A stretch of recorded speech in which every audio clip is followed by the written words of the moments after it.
다문화 가정 안에 가정도 굉장히 많은 유형이 있어요. 왜냐하면 아이들의 부모님께서 한국을 언제 들어오셨느냐에 따라서 그게 굉장히 달라져요. 다문화 가정인데 그냥 한국 아이들 같은 아이들이 있어요. 그런 아이들은 그냥 대한민국에서 태어났지만 부모님의 국적이 그냥 외국 국적인 것 뿐이에요. 그리고 자기가 외국 사람이라고도 생각 안 해요. 그리고 더 어릴수록 그렇고요.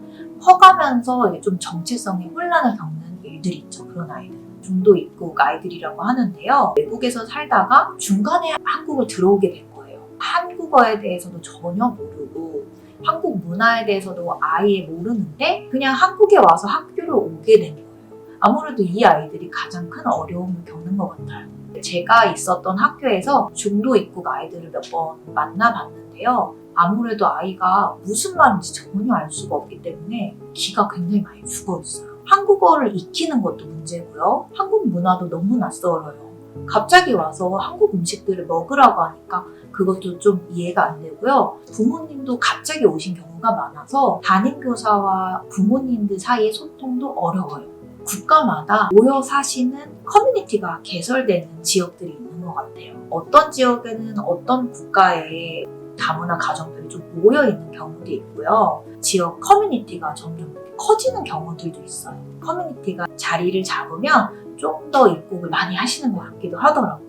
제가 다문화 가정에 부모님이랑 소통이 될 때는 항상 드리는 말씀이 아이가 한국에 와서 한국인으로서의 정체성을 가지기가 쉽잖아요. 특히 초등학교 1학년 시기에 아이가 오게 돼서 쭉 자라게 되면 본인이 한국 사람인지 모국의 문화를 가지고 있는 사람인지 헷갈리거든요. 그래서 이 시기가 오기 전인 아주 어린 시기부터 모국의 문화와 언어를 아이에게 동시에 가르치시라고 말씀을 드려요. 아이는 자기가 이제 한국에서 계속 살 거니까 이 안의 문화는 그냥 자연스럽게 배우게 되거든요. 근데 이 아이의 진짜 모국의 문화나 언어는 부모님이 가르쳐 주시지 않으면 몰라요. 아이는 자라면서 이제 자기가 한국 사람이라고 생각하면서 자라요. 근데 부모님, 특히 그 중에서 어머니가 만약에 다른 문화를 가지고 계시잖아요. 근데 그런 문화를 전혀 이해를 못하고 그냥 어머님이 이제 타국인 사람이 돼버리는 거예요. 아빠의 문화도 자랑스러워하면서 엄마의 문화도 동시에 같이 자랑스러워하는 아이로 키웠을 때 그때 정말 다문화 가족의 아이가 그때 빛을 발하거든요. 모국의 문화와 언어를 배우면서 자기 정체성을 좀 더 단단하게 형성을 하거든요. 그래서 반드시 꼭 이 모국의 문화도 동시에 가정에서 좀 같이 가르치시라고 말씀을 드리는 편이에요. 아이가 그래야지 자존감이 좀 더 단단해지더라고요. 저소득층 가정을 대상으로 한 지원이 많은데요. 일단 이 지원을 받기 위해서는 교육급여라는 것을 미리 신청을 하셔야 돼요. 1년 중 언제든지 신청을 하실 수 있는데요. 신청하실 수 있는 대표적인 홈페이지가 복지로라는 사이트인데 그곳에 가셔서 회원가입하시고 그리고 등록만 하시면 내가 받을 교육급여 신청까지는 굉장히 편하게 하실 수 있어요. 만약에 여기서 교육급여 신청을 하셨고 이 지원을 받을 수 있다고 판정이 나면 학교에서 지원을 받을 수 있는 것이 여러 가지 있습니다. 첫 번째는 방과 수업료 지원받을 수 있다는 거예요. 수업료뿐만 아니라 재료비 같은 것들도 지원을 받을 수 있고요. 1년 중 얼마를 받을 수 있다는 게 학교마다 정해져 있어요. 그 금액을 1년 동안 사용하시면 돼요. 그리고 두 번째로는 방학 중에 우유 급식이 나오는 것인데요. 보통은 방학 중에 멸균 우유가 배달이 돼요. 그래서 아이가 방학 동안 우유 급식을 먹을 수도 있고요. 세 번째로는 학교마다 그리고 지역마다 어려운 아이들 또는 저소득층 아이들을 위해서 다양한 지원을 그때그때마다 해줘요. 근데 이 지원의 대상을 선정하는 기준이 이 교육급여를 받을 수 있는지 없는지 그 대상에 따라서 지원을 하거든요. 그래서 교육급여 신청을 하셨고 그리고 내가 만약 그 대상이다 그러면 학교에서 지원이 있을 때마다 연락이 가게 돼요. 예를 들어서 제가 해왔던 거는 이제 저희 지역에서 아이들에게 책을 읽을 수 있는 도서 쿠폰을 나눠주었는데요. 이 기준을 선정하는 것도 교육급여 대상 아이들에게 전달했었습니다. 이 외에도요, 학교에서 지원이 아니어도 갑자기 생계 자금이 필요하다던가 비상적으로 써야 될 돈이 필요할 때는 행정복지센터에 긴급 지원을 받으실 수 있어요. 그래서 만약에 정말 어려운 일이 있다면 복지로 사이트를 이용하시거나 긴급 지원 생계비도 지원받으실 수 있으니까 그런 어려운 상황에서 참지 마시고 혼자서 어려워하지 마시고 도움을 꼭 받으셨으면 좋겠어요. 아이들 생활을 지켜봐 줄 수 있는 사람이 사실 선생님이 아무래도 아이를 가장 근처에서 보고 있는 사람이기도 하고 그 가정을 봐줄 수 있는 사람이 선생님이 좀 많으니까 복지기관에서는 연락이 계속 와요. 혹시 도와줄 친구 없을까요? 이렇게 연락이 오는데 요즘에는 또 그것도 어려워지는 게 요즘에는 학교에서 등본도 따로 받지 않고 있거든요. 그러다 보니까 이 아이가 어떤 상황인지 배경인지 부모님께서 말씀을 안 해주시면 전혀 알 수가 없어요. 아이의 주변 환경이나 배경에 대해서 조사하는 것도 사실 금지되어 있거든요. 뭐 직업을 물어본다던가 아주 옛날에 뭐 TV가 몇 대냐 이렇게 물어봤던 것도 지금은 아예 안 돼서 정말 만약에 좀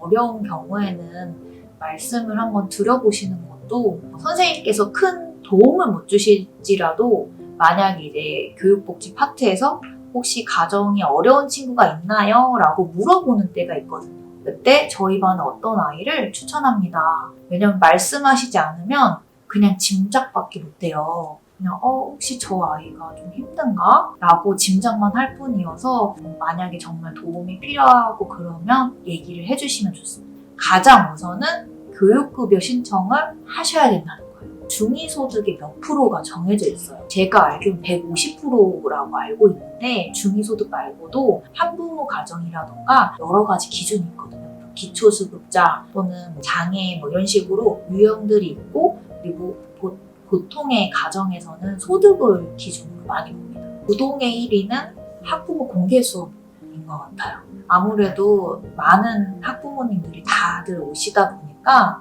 아이가 막 복도까지 나가서 오는지 안 오는지 기다리거든요. 그래서 그날은 되도록이면 늦지도 않으셨으면 좋겠어요. 어머니, 아버님이 5분 늦게 오시면 불안해서 계속 뒤를 돌아봐요. 이렇게 좀 학부모 공개 수업 같은 건 꼭 오셨으면 좋겠고 다른 행사로는 입학식이나 옛날에 했던 학예회처럼 발표회 그리고 체육대회 때 만약에 부모님 오시라고 학교에서 먼저 얘기를 했다면 체육대회 같은 것도 좀 오셨으면 좋겠고요. 근데 그거 말고 제가 이런 건 안 오셔도 다들 안 오실 수도 있으니까 괜찮아요 하는 건 선생님과의 상담 같은 경우예요. 이거는 전화 상담하시는 분들이 굉장히 많으셔서 꼭 연차까지 쓰시면서 오시진 않아도 괜찮습니다. 학부모 공개 수업은 사실 두 가지로 좀 중요한 것 같아요. 학부모 공개 수업 때 사실 선생님 수업 보러 오시지 않아요. 우리 아이를 보러 오시거든요.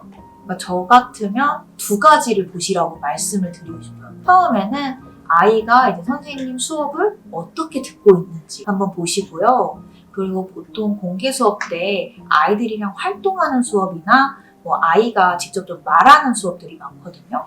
이렇게 아이가 친구들 간의 교류를 어떻게 하고 있는지 그거 두 가지 보시고요. 만약에 좀 여유가 되신다면 아이의 책상 서랍이라던가 또는 아이 주변 환경이 좀 어떤지 이 아이가 자기 주변 정돈을 잘 하고 있는지 한번 보시면 좋습니다. 우리 사무실의 책상이 내 마음 상태를 대변한다라고도 많이 얘기하잖아요. 아이도 똑같아요. 오히려 더 많이 드러나거든요. 아이들이 자기의 책상이나 특히 책상 서랍 같은 경우에는 자기 물건들을 관리하기가 어렵다거나 아니면 자기의 환경을 정리하기 어려워하면 가정통신문 같은 게 이렇게 꾸겨가지고 안에 들어가 봐 있다던가 연필이랑 지우개랑 필통이 다들 이렇게 뒤섞여가지고 안에 있는 경우가 많아요. 그러면 우리 아이가 조금 더 정돈이 필요하구나. 나는 그럼 이걸 어떻게 채워줄 수 있을까? 이걸 고민해 보시는 것도 좋습니다. 진짜 안 돼요. 김영란법이라고 있죠. 그게 내가 학교에서는 우리 아이를 가르치고 있는 사람 그리고 우리 아이에게 영향을 줄 수 있는 사람 이 모두에게 물건이나 돈 같은 금전적인 가치가 있는 모든 물건들을 주지 못해요. 커피도 그렇고요. 선생님 도시락이라던가 카네이션이라던가 이런 거 모두 안 됩니다. 이런 대상들이 누구누구가 있냐면 학교에는 일단 담임 선생님이 있고요. 이제 부장 선생님 그리고 학교의 관리자분들, 교장, 교감 선생님들 계시고요. 만약에 돌봄 교실을 보내고 계신다면 돌봄 전담사님까지 이 모든 분들이 다 김영란법의 대상입니다. 먼저 입학 준비물을 생각해보면 담임 선생님들께서 입학식 날 또는 입학식 다음 날 전달드리는 목록들이 있어요. 그게 가장 우선이고요. 근데 만약에 입학 전에 준비를 하고 싶다 하시면 제가 보기에 제일 중요한 건 일단 책가방이겠죠. 책가방이나 또는 뭐 실내화나 이런 것들을 준비하실 때는 우리 아이가 나 없이, 어른의 도움 없이 편하게 할 수 있을까?를 고민해 보시면 좋아요. 예를 들면 책가방 같은 경우에는 내가 보기 예쁜 게 아니라 아이가 책상 옆에 고리를 걸기가 쉬운지, 거기서 책을 꺼내기 쉬운지, 넣기가 쉬운지 이런 것들을 보셔야 돼요. 실내화 같은 경우에는 아이들 발이 너무 부쩍 크기 때문에 2월달 이제 입학 직전에 구매하시는 게 좋고요. 그리고 너무 큰 사이즈를 또 뭐 한 사이즈 조금만 더 크게 사볼까 하시면 헐떡거리면 넘어지기가 쉬워요. 그래서 저는 되도록이면 이제 그냥 손가락 하나 들어가는 수준으로 적당한 사이즈를 구매하시는 걸 추천드리고요. 꼭 사지 마시라고 말씀드리는 건 같은 1학년이라고 하더라도 일반 선생님은 다른 공책을 쓰시고 2반 선생님은 또 다른 공책을 쓰시고 그래요. 그래서 공책은 되도록이면 구매하시지 마시고, 그리고 또 학교에서는 최근에 문방구에서 팔지 않는 특수한 공책들을 많이 써요. 되도록이면 공책을 사지 마시고 리드막이라던가 스카치 테이프나 줄넘기나 이런 애매한 물건들 있죠. 이거 사야 돼 말아야 돼 하는 물건들은 무조건 3월 뒤로 미루세요. 그래야지 괜히 이제 샀다가 왜 안 쓰지? 이런 생각 안 하시고 괜히 버리지 않으시고 좋습니다. 또 한 가지 강조드리고 싶은 건 학용품을 지금 시기에 비싼 거 살 게 전혀 아니라는 거예요. 왜냐하면 연필이나 지우개나 굉장히 고급화되고 있는 추세잖아요.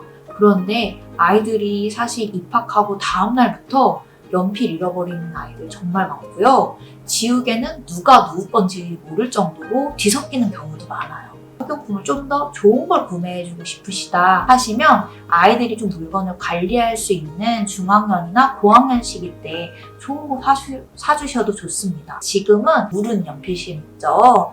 B라던가 2B라던가 HB 정도 사주시면 좋고, 사소한 부분이긴 한데 문구 세트에 있는 연필이나 지우개가 그렇게 질이 좋진 않더라고요. 이렇게 보시면서 그냥 연필은 연필 따로 구매하시고 지우개는 지우개 따로 구매하시면 좋을 것 같습니다.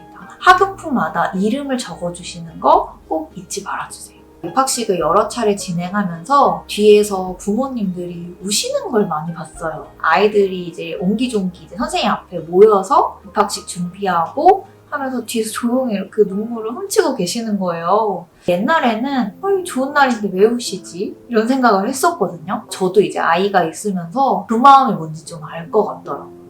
또 이렇게 막 젖먹이 아이들이 이만큼 커서 엄마 손 잡고 왔던 초등학교에서 이제 선생님들 사이에서 선생님 앞에서 아이들끼리 모여있는 모습을 보니 참 여러 가지 감정이 드실 것 같아요. 그래서 그때 아이도 참 기특하다라고 생각하시겠지만 내가 이제 초등학교 입학할 때까지 키운 나 자신에 대해서도 좀 기특하게 생각해 주셨으면 좋겠어요.